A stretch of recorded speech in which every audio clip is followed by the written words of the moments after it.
Terdakwa kasus pembunuhan berencana Brigadir Yosua, Verdi Sambo dan Putri Chandrawati menolak untuk saling bersaksi dalam sidang lanjutan di Pengadilan Negeri Jakarta Selatan, Selasa 3 Januari 2023. Awalnya sebelum sidang dimulai, Hakim Ketua Wahyu Iman Santoso mempertanyakan pada kedua terdakwa apakah mereka akan saling bersaksi dalam perkaranya masing-masing. Hakim Wahyu pun mempersilahkan Sambo dan Putri untuk sama-sama berkonsultasi dengan penasehat mereka sebelum sidang dimulai.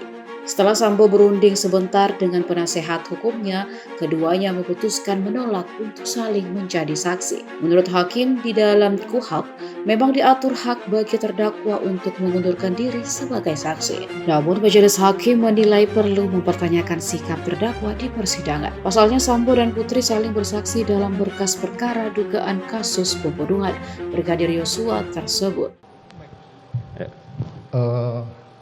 Saya tidak perlu menjadi saksi untuk istri. Oke, jadi memang juga di dalam KUHP diatur bahwa saudara mempunyai hak untuk mengundurkan diri, tetapi di persidangan ini kami harus pertanyakan sikap saudara, begitu ya?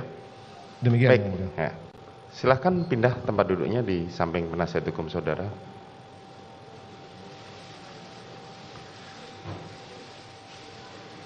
Sidang perkara nomor 797 atas nama terdakwa Putri Chandrawati dinyatakan dibuka dan terbuka untuk umum. Saudara sehat, Putri? Nah, saudara terdakwa, saudara dalam hal ini menjadi saksi dalam perkara suami saudara. Apakah saudara mau tetap memberikan keterangan atau mengundurkan diri? Silakan berkonsultasi pada penasihat hukum saudara.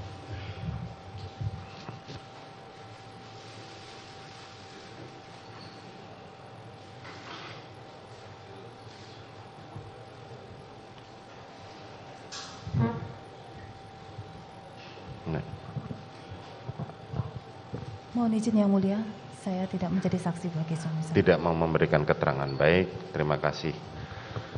Saudara jaksa penuntut umum dan penasihat hukum, jadi ini karena ada di dalam berkas, mereka berdua saling menjadi saksi ya. Jadi sikap dari para terdakwa sudah jelas ya di persidangan ini.